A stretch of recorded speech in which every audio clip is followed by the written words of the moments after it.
Welcome everyone. Welcome to the future. We will try to do some crystal gazing and get for you some answers of what the future looks like, the future of digital marketing. And we have a very enlightened panel with us. I'll invite our panelists to the dais. We'll start with Ajay Kaul. Ajay is Chief Digital Officer, Mahindra Holidays. And before joining Mahindra, I was with Google. He was in charge of performance marketing, Director of Performance Marketing at Google, and Director of Marketing at Lenovo. So welcome, Ajay. Ajay, does Google also suffer from attrition problems? Pardon? Does Google suffer from attrition problems? Attrition problem, not at all. Not at all? People never leave Google? Welcome to the panel, please. Our next panelist is Apurva Chamriya. Apurva is right now Chief Revenue Officer of RateGain, and he has been in charge of marketing communication at HCL for many, many years. Apurva is also an author. He's written a book on social selling. Apurva, tell us in a sentence something about this book that you've written. It converts all of you into programmatic sellers in one sentence. Welcome, Apurva. Please join us. Our next panelist is Babita Barua. Babita is a managing partner GTM, and she was earlier managing partner at JWT, and her last assignment at JWT was managing Pepsi, which was one of the most prestigious accounts at JWT. She spent 21 years at JWT. How does a company keep someone for 21 years, Babita? They must be wondering this more than me. Thank you. Our next panelist for the evening is Yashdeep Vaishnav. Yashdeep is the country head of Salesforce Marketing Cloud. And Yash is a high performance individual. I am told he's going to the club in a few weeks from now. Yash, what does it take to go to the club, the Salesforce club? I think I need to give it to the team. So rock stars like Nikhil, Dhruv, who are here. We need people like that to get to the club. Lots of revenue. Fabulous. Please join us on the panel. Our next guest is Sanjay Mehta. So Sanjay is my partner and co-founder at Miram. He's a serial entrepreneur, and we sold our company to JWT a few years back. Sanjay, how much more money do you want to make before you retire? I think it all depends on how my partner feels, because we're going to go together. Welcome to the panel, please. So we'll be having a panel discussion for about 30 minutes. I will put some questions to you. Please feel free to jump in, even if the question is not addressed to you. And then we have a bit of a fun session at the end of the panel discussion. So we'll start with Ajay. We read this Gartner report a few years back, which talked about how more and more money is going to be spent on technology by marketeers instead of IT professionals. Is that really happening? Do you see that happening? Hello. Yeah, so I can clearly see, looking back at my industry right now, clearly that shift is clearly beginning to happen. It's not quite there yet. The marketing is taking a much bigger ownership in the IT spending. Although I would say IT still is the crossover hasn't quite happened yet, but I see that happening pretty soon. I would say in my own context, probably the next year will be there. And the reason probably is because with marketing kind of being the headlights in the organization, is able to actually drive for customer success far quicker than a typical IT organization would. Do apologies to anybody from the IT here, but no. But marketing is typically able to drive because of the customer-driven decisions, is able to drive quicker, and that's the reason the CEO probably feels more comfortable trusting the largest spend in the marketing organization. So it's happening. So you're saying that CMOs are investing more and more in technology and Yes. IT and therefore perhaps data, etc. Yeah, absolutely. So if that is the case, Babita, let me address this question to you. So far communications was all about creativity, one big creative idea. But if marketers are going to be investing more and more on technology, which means more on data, are we seeing a shift from communication from creativity to analytics? Is that becoming now more important compared to creativity? So it's been discussed quite a lot, analytics, but because it is discussed, I don't think one is more important than the other. In fact, there was a very interesting term that I came across the other day, which said that there's a lot of dark data which is out there. And dark data means stories, it means art, it means anecdotes, which are not really numbers, but which are inspirations. And I believe, if I'm not mistaken, that AI can actually aggregate this and also give this back to you as inspiration. So, for example, we had a painting which was done by AI. It was a JWT example, in fact, which was widely talked about. It was a collaboration between Microsoft for data, a museum which wanted to revive the painting of an artist who was there 200 years ago, and it was also a bank. So there were three partners who we don't think about as collaborators, and they got together, and they actually, the data analyzed as to what kind of a painting the artist would have painted if he was alive today. And then it studied right up to brush strokes. It studied right up to what would be the cheekbones, what would be the color. If you had to paint a person, what would be the profile? And finally, the painting, which was painted because of data, was up there. So I don't think it comes at the cost of creativity. I think, and I'm quoting one of my Mindshare colleagues, Gautaman, he put up an article on LinkedIn, and he said there is a technology stack and there's a human stack. And the human stack sits on top of the technology stack. So data is actually used to inspire much, much more than ever before on how creativity really pushes the business and the ROI, the term that everybody is very, very interested So you're in. giving a very diplomatic answer saying while analytics is important, Yes. creativity sits on top of that, So when I say on top, I meant creativity is more important. right? Anyone who is on top is more important. So Sanjay, But I'll you- just build on this. I think it's important for creative people or creative solution providers to sit at the cusp of data and really culture, values, and analyze it. Because all the ads that you showed on Templeton, anything on creative, finally, if I look at everybody in the room and say, what are the top things that mean the most to you? It would be family, it would be a book you've read, it would be something you've eaten. That's not data. That's something which means to you. And creativity delivers that. But on the back of data, that's a far better delivery. So Sanjay, you come from an agency that looks at a lot of data. I mean, do you agree with Babita that creative will still be more important? I think the point of view from my side is that there was a time when a great creative could by itself stand alone and sell. So the need for great creativity has not gone down. However, by itself, it may find it difficult without the support of technology, without the support of data, to go the distance and really create impact would be harder. And for the creative itself, it's becoming even more challenging in a world which has got low attention span and just a whole bunch of clutter and a lot of more targeted messaging coming in. It's just harder for plain creativity to make an impact. So creative has to work harder, and it still needs a lot of technology support to finally make things work. So both of you kind of seem to agree. Apurva, you wanted to add something to the conversation? So, the way I look at it is data can get you from point A to point B. Imagination and creativity can get you anywhere. So data is always very linear. Even if you do predictive analytics, it's very, very linear. So data at best can get you at par in a mature economy. Like if you think about US or Japan or Singapore, it's table stakes. To play, you need to be a data-driven marketer. To excel, you need to be a creative marketer. Excellent. Let's get Yash into the conversation. Yash, do you see a lot of organizations investing in now collecting data, gathering data, mapping data, building journeys? Are they really doing that? Are they getting sensitized? Yes, so, first of all, just to add to the creativity point, it's more like, so I used to have this argument with my father when I was a child. He's into research. And, when I took up the role of a sales person in Titan, we used to always have this conversation as to what is more important. Is it research? Is it marketing? Is it sales? Is it, so on and so forth. But I think creativity is a shade over analytics, and it goes back to the point that if you did not have analytics, you would never be able to use that creativity. There were so many tools. Nikhil pulled up a slide which was 5,500 different. So the definition of Marketing Cloud, I said this in the morning somewhere, that definition of Marketing Cloud is cloudy, right? Having said that, if you don't have either of these, it fails. And this brings me back to the answer of your question, which is organizations investing in data.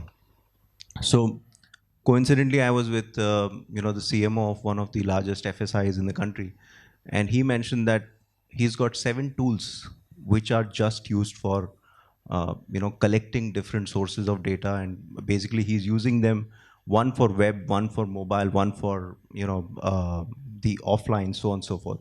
So organizations are investing a lot, but I think if they are able to do that research and find out what actually is a use case, because there are people like us everywhere, we keep saying that, okay, so for example, all of us say cross-channel orchestration, we say single view of customer, 360 view of customer, so on and so forth.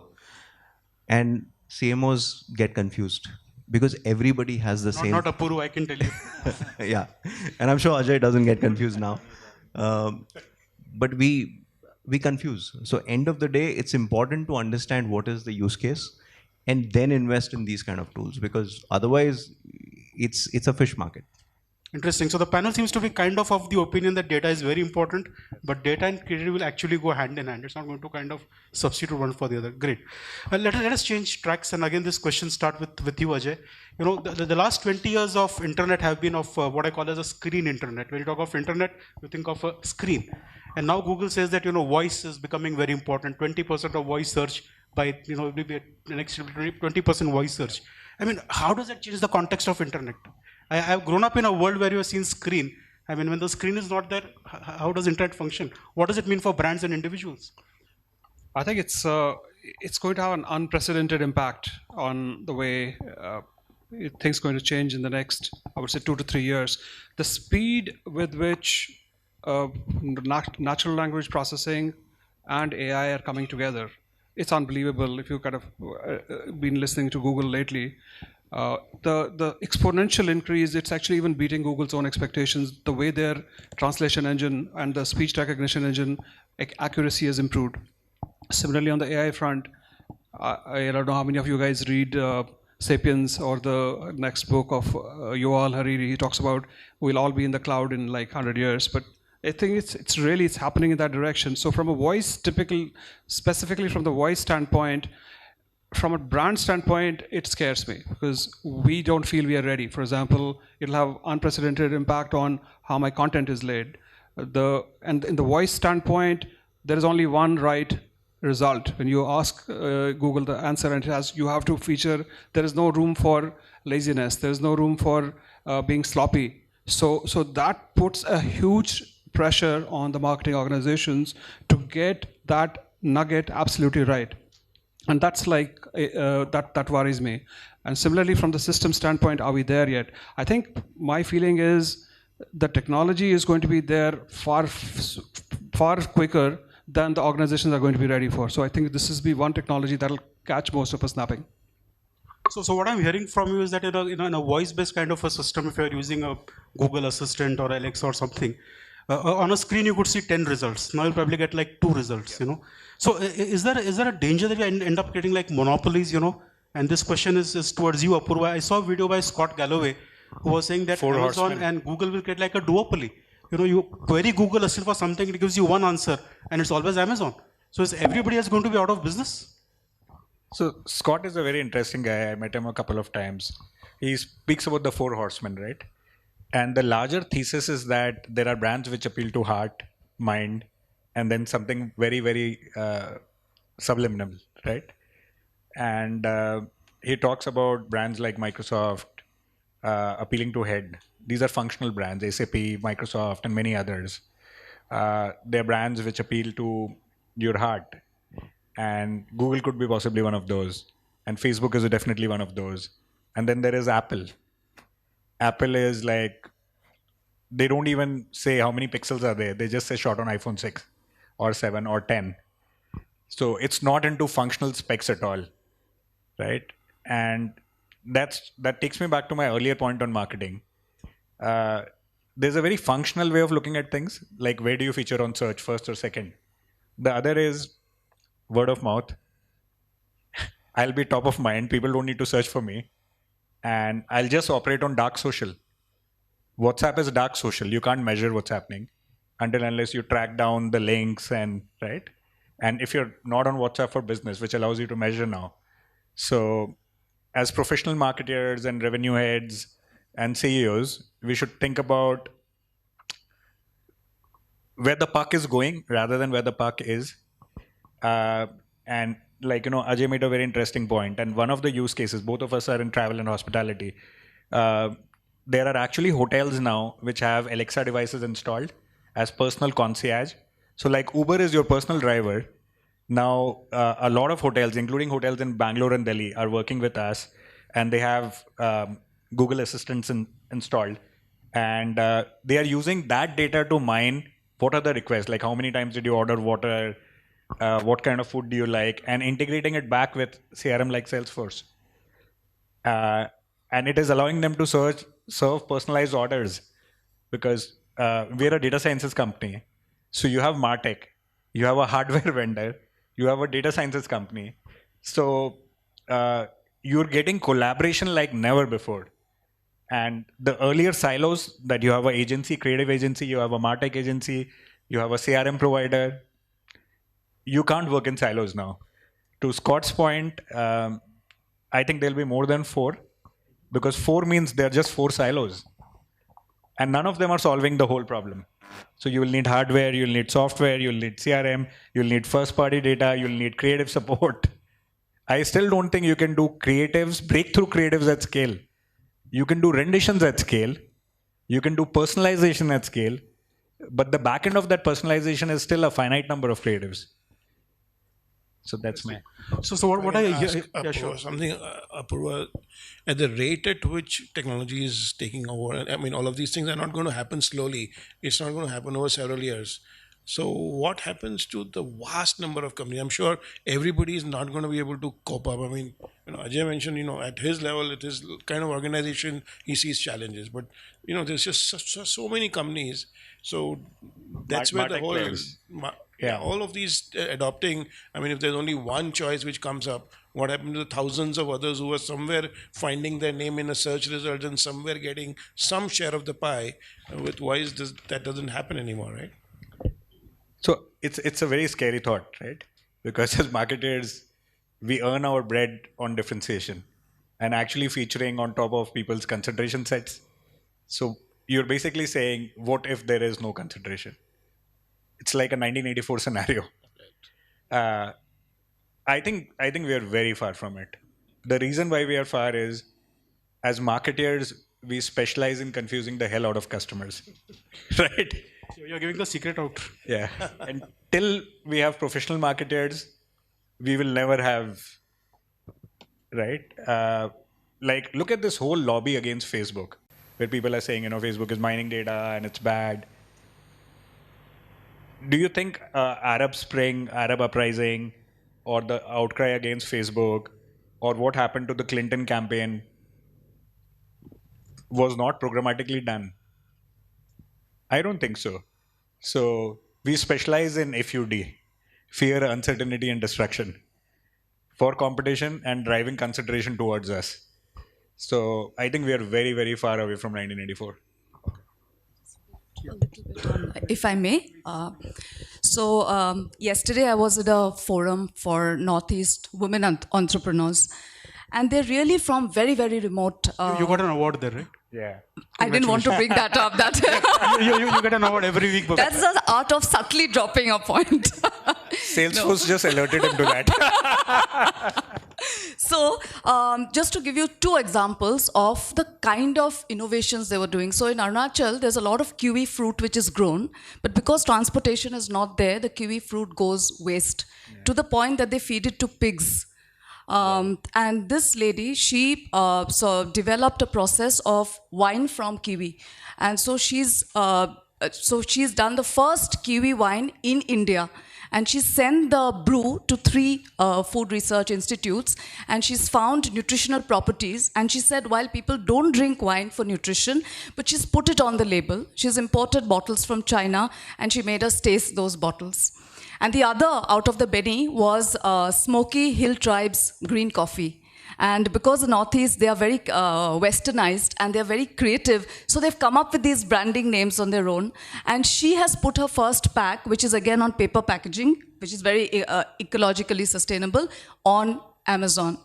So because I was talking to them, I just remembered, and I was doing a reading up on, Google and Amazon. If you remember the Amazon and Whole Foods example, where initially Amazon becomes your marketplace. So you either do a collaboration or you end up. And suddenly, maybe the marketer becomes the seller himself or herself, which is if Amazon decides that, yes, green coffee tomorrow or coffee becomes a big draw for me, I may set up my own. So what happened to Whole Foods is Amazon set up Amazon Pantry. And so you are now competing with Amazon Pantry where your product may not be featured. So what is the advice you give women like that? Is it right to be on Amazon, or is it that you differentiate, your product is so differentiated, to your point, that regardless of where you are, you will still have a market? So I think the definition of market is being redefined a little bit. You know, you have to work harder on the brand, you have to work harder on product differentiation to stand out. It opened my eyes a bit when I talked to them, Just to add on to Sanjay, so this year, every year Google releases its search trends report. I think this year they released a couple of weeks ago. And 73% are searches which have never happened earlier, globally, not in India. So we are far away from domination. It basically means people still find new ways of articulating what they need. Yeah. So 73% of searches have never happened earlier. And the figure doesn't change. Last year was 70%. So if 70% of intent is new or is being articulated in a new manner where it has never been, we are like some way away from global standardization. Correct. And non-tier 1 towns, from a data piece I read, is as high as 67% search. That's big, which means there are people who are now coming onto your market.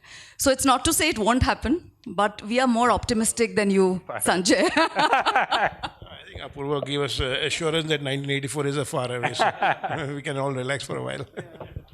There's a very interesting, I was reading on the internet, I saw a very interesting picture of what the family of future will look like. There's a husband, wife, there's a kid, and there is the Google Assistant. That comprises the family. And the Google Assistant participates in the conversation. Yeah. Somebody says, we want to go for a movie. What shall we go for? This guy is responding. And the kid says, I don't want this movie. Something else. This guy is responding. So it's no longer the family dog. It is the Google Assistant will be like a part of your family. We talk so much about voice search and all. I mean, where are these people in India? Does anybody use voice search in India? Oh, good number of people. Fabulous. Yes, So voice search, there's a little boy who lives in our house, part of the family. He takes his mother's phone and he calls out Minecraft, or he calls out. Forget about being literate. They don't even come from a social background where they would have otherwise played the game. He lives in our house, he does that. So voice is not only leapfrogging the need for literacy, the need for this, it is also giving you an amazing amount of confidence as a shopper. And that's what really we should open our eyes to, that we don't even consider him or his parents as our TG. In fact, at least I have an interesting use case. So I live in Saket and I work in Noida. So my use case for voice search is morning, first thing I do is I get into the car and I say, Siri, read me emails. Evening when I'm driving back, because usually you're in meetings before you leave, I always say, Siri, read me emails. So that 1 hour I'm just, reading emails or listening to emails actually and responding. And it works beautifully. Yash, we keep on, talking about marketing automation, good for probably B2C businesses. You need to have a lot of data, a lot of journeys. Is marketing automation relevant for B2B businesses also? So in fact, just to give you some stats, probably 40% of our customers are B2B. So while B2C is larger in terms of the value, but B2B is larger in terms of the number of customers that we have.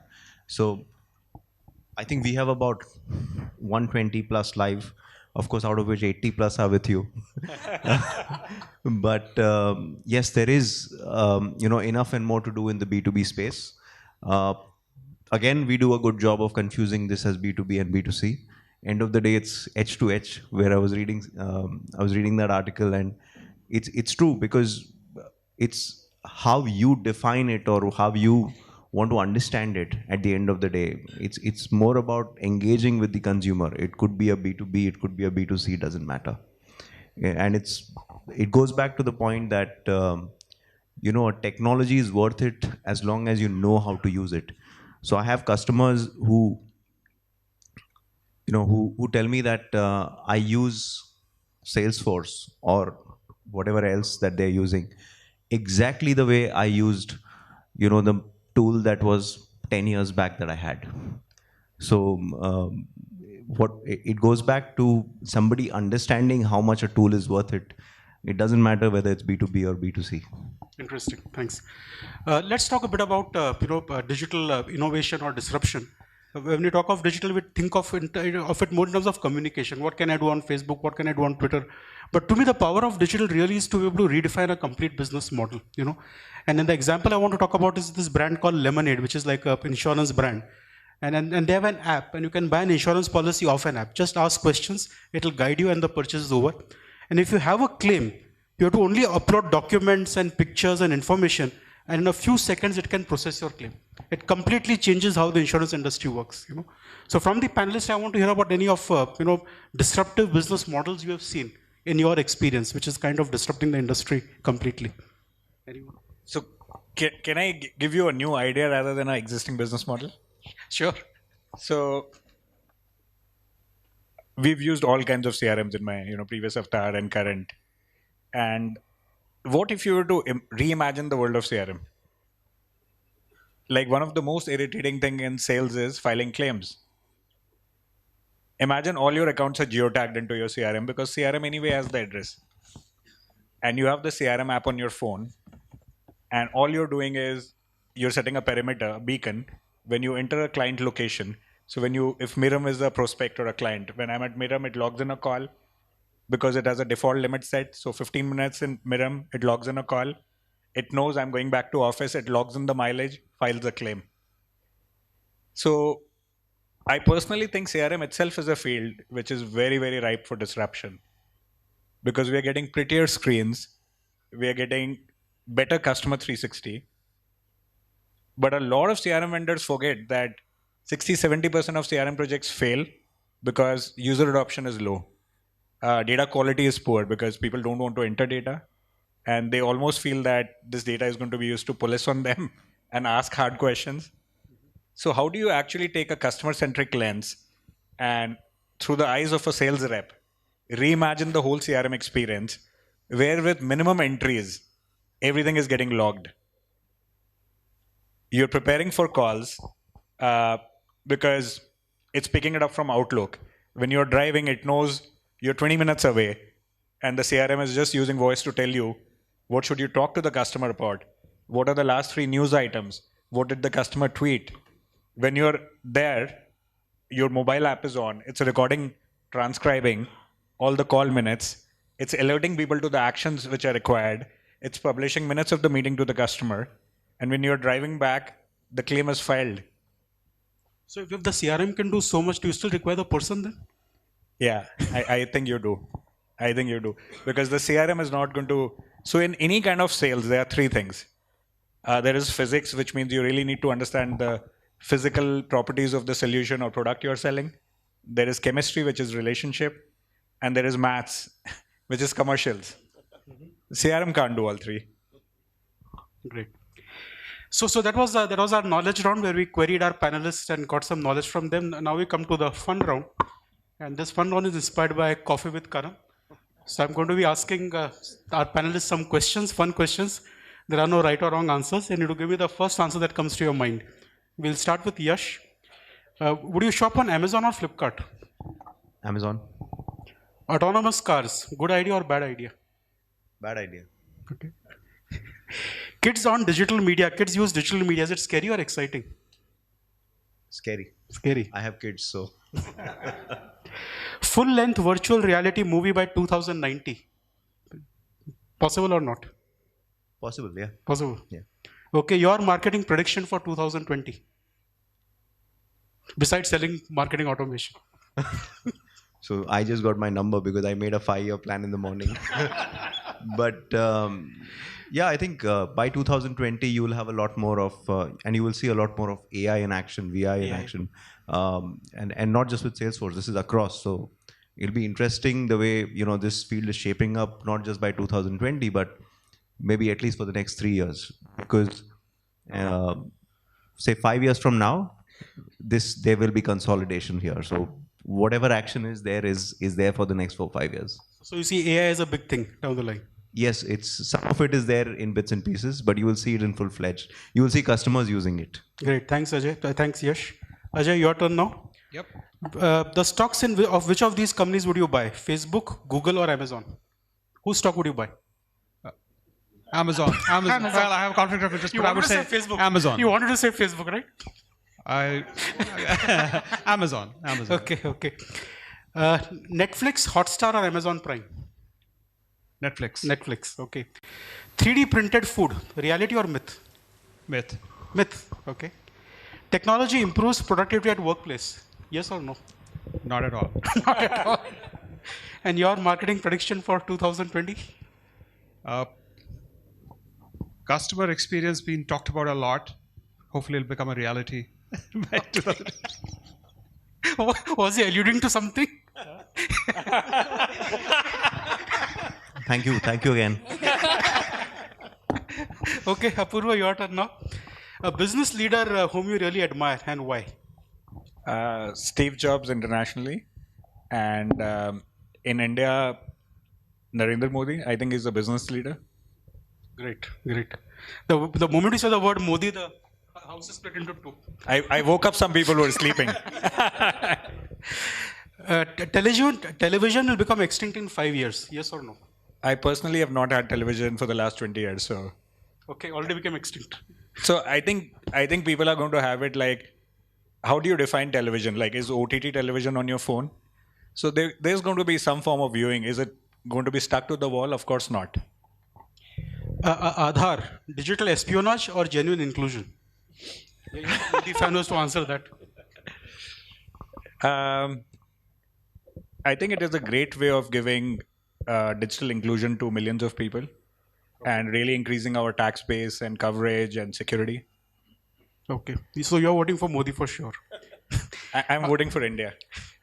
Artificial intelligence, will it bring an end to human race? Myth or reality? Immediately, it's a myth, but long term, it's a possible reality. Couple of generations, we are safe. Yeah. Your marketing prediction for 2020? 30% less marketers, as a lot of marketing. Oh my God. Yeah. 30 to 50%, as a lot of marketing gets automated, like media planning, and like think about what do media planners do and how much value do they add. A lot of it is going to get automated. Yeah. Sanjay, to look for a new business. Yeah, traditional, not UK. Babita, your turn. Ola or Uber? Uber. Okay. Do you prefer Apple or Windows? Apple. The answer to this one I know. Creativity or analytics? Creativity. Chatbots will replace call centers. Myth or reality? Could be a reality. Could be a reality. And your prediction for 2020? Creativity always wins. Fabulous. She's sold to creativity. Sanjay, over to you. Android or iPhone? iPhone. Okay. Airbnb or hotels.com? Airbnb. Sanjay was thinking, who is this customer or prospect? Who's your role model and why? I'm a huge fan of Jeff Bezos. I think the way, since you asked the why, over the years, the way he has been forward thinking and forward investing, and also he's been extremely customer centric in terms of all the innovation, which is different from Google, which has been very tech centric. So most of the stuff that Amazon has done has been very useful and actually converted into genuine delivery. Interesting perspective. GST, good idea or bad idea? A very good idea. Okay. Another Modi fan. Your marketing prediction for 2020? I think finally, non-traditional media marketers like digital and others will call the shots, will be at the forefront. And while the transition is on its way, I think by 2020 it will be real and will be the big shots of the marketing world rather than the traditional ones. Thanks, Sanjay. Friends, we had a fabulous panel discussion, some knowledge, some fun. Please give a very warm round of applause to our panelists. Amar, can I have the vouchers? Where is Amar? Amar? is off the track or off the script, but you know, you've been doing this for, I think, what, 2 decades. So Doing what? Moderator. It's not a yeah. It's not a profession. So Yes, not that's 5 questions. That's not fair. Not 5 questions, but yeah, you should tell us on what your prediction for 2020 is. My prediction? I think digital will start redefining business models. We are looking only from communication personal. My prediction is that digital will start redefining business models. We'll see industries kind of just collapse. You know, it's just like Uber comes and all of a sudden the Kali Pili guys don't know what to do. They have to kind of reorganize themselves. You know, so I think that is what digital is going to be doing. Industries have to go kind of rethink themselves. Inefficiency will just go away. There is no room for inefficiency. Business models will get redefined. That's really the power. Did I do well? Sorry.